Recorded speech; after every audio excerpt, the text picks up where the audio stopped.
Hi friends, ఈరోజు మనం తెలుసుకుందాం తిరుప్పావై పాసురాలు యొక్క మహిమ గురించి. తిరుప్పావై అనేది ఆండాళ్ అమ్మ, గోదాదేవి, శ్రీ మహావిష్ణుపై ఉన్న అపారమైన భక్తితో రచించిన 30 పాసురాల సమాహారం.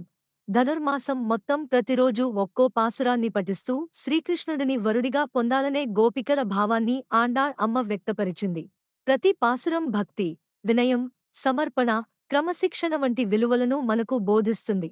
బ్రాహ్మీ ముహూర్తంలో లేచి పూజ చేయడం, విష్ణుని స్మరించడం ఈ పాసురాల ముఖ్య సందేశం.